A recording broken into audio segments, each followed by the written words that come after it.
Buongiorno, ben ritrovati a un nuovo appuntamento con l'informazione di Telefriuli. Un ragazzo di 15 anni, Giovanni Zanier, residente a Pordenone, è morto la notte scorsa, travolto da un'automobile mentre era in bicicletta fermo sul lato della strada vicino a una palazzina. È accaduto la scorsa notte intorno alle 2:30 a Porcia.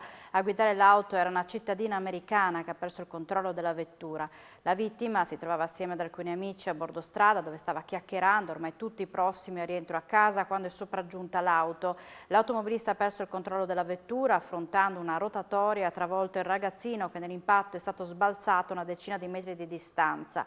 I primi soccorsi sono stati portati dai vigili del fuoco. Sul posto sono giunti anche un'ambulanza e un elicottero. Quando i sanitari sono giunti sul luogo dell'investimento, il ragazzino era ancora vivo e spirato nel tragitto verso il pronto soccorso dell'ospedale di Pordenone.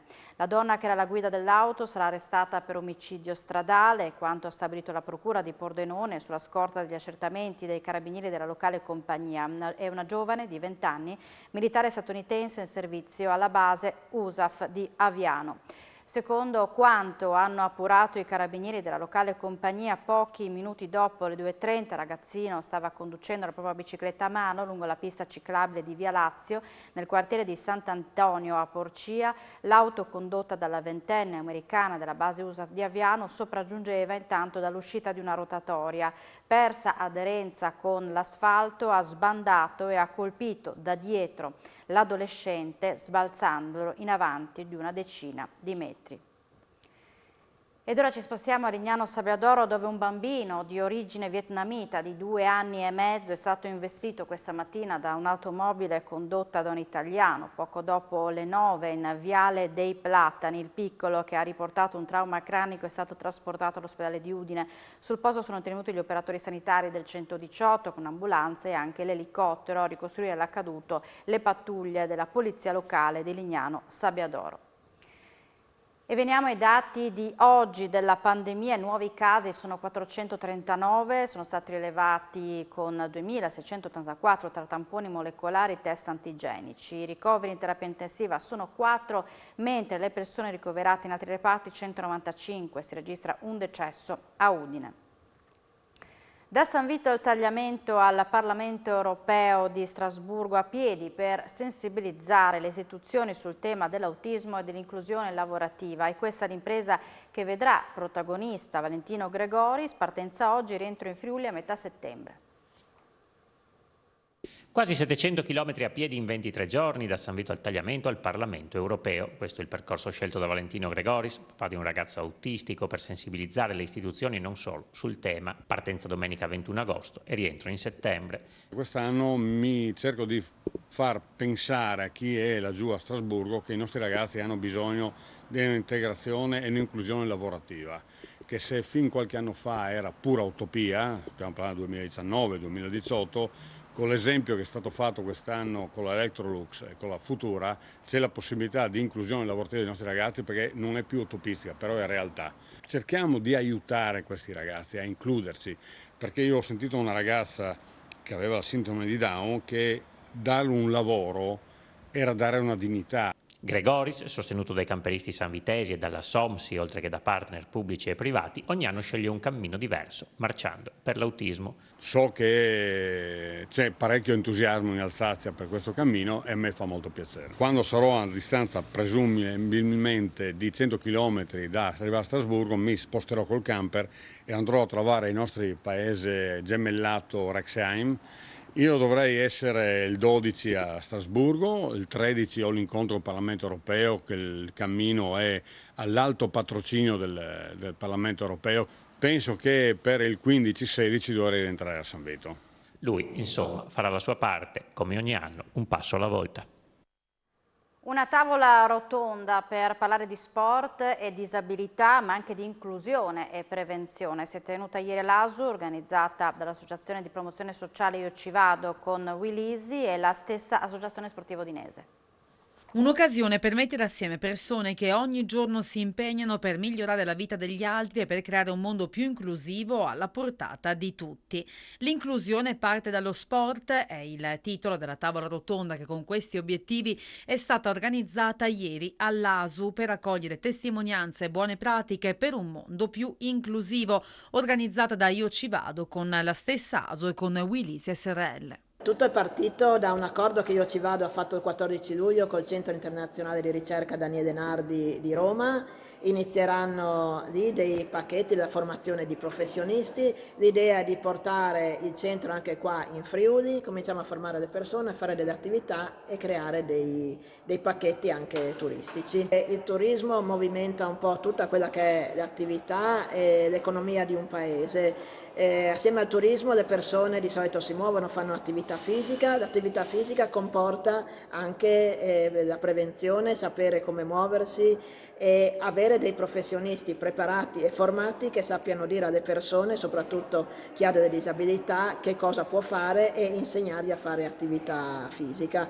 Quindi un pacchetto che andremo a costruire per far sì che le persone possano muoversi e divertirsi e stare bene. La giornata di oggi è una giornata positiva, molta affluenza e soprattutto è un atto concreto verso qualcosa che si può muovere veramente di bello. Perché come dicevo, la disabilità è un mondo vasto, è un mondo a 360 gradi, però è inutile parlarne se poi non si va sul concreto per cambiare le cose, perché ad oggi molte città d'Italia non sono accessibili.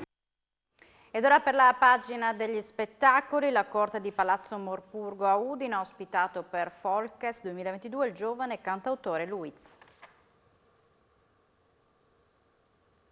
Per Folkest, 44esimo festival itinerante e multicolore che esplora le musiche e culture del mondo. A partire da un'Europa meticcia per storie, saghe di eroi e racconti, la corte di Palazzo Morpurgo a Udine ha ospitato uno speciale appuntamento che corona la già ricca e fortunata stagione 2022. Si tratta dell'esordio professionale di Antoine Ruiz, giovane cantautore italo-francese, figlio d'arte, spesso a contatto con figure di spicco della musica internazionale, con il concerto Prima d'essere Europa, organizzato da Folkest in collaborazione con l'associazione culturale Culturarti e Festival Frattempi, un esordio al quale ha pure preso parte Edoardo De Angelis, cantautore e paroliere romano che con Antoine ha condiviso una storia vissuta in comune, fedelmente riportata nel suo testo di canzoni Il mago e le stelle. Un piccolo mistero che i colleghi hanno svelato al pubblico udinese prima di interpretare a due voci la canzone, seguita da brani di Musica nell'anima, primo album di Antoine appena pubblicato, con brani scritti assieme al padre Pierre, fondatore della casa discografica Esordisco, che mettono in evidenza i segni di una duplice appartenenza culturale e musicale. Nato dopo 6 mesi di gestazione, con una retinopatia che l'ha reso cieco, il 22enne talento romano cresciuto in una famiglia d'arte che oltre all'amore gli ha trasmesso cultura e un respiro internazionale, sta per pubblicare Al di là delle Alpi, la versione francese di De Angelis Prima d'essere Europa, con cui si è aperta la scaletta della serata. In Musica nell'anima, Antoine al pianoforte alterna pezzi cantati a strumentali con un'originale versione di O Sole Mio, che sembra riecheggiare con i tasti le melodie di una chitarra.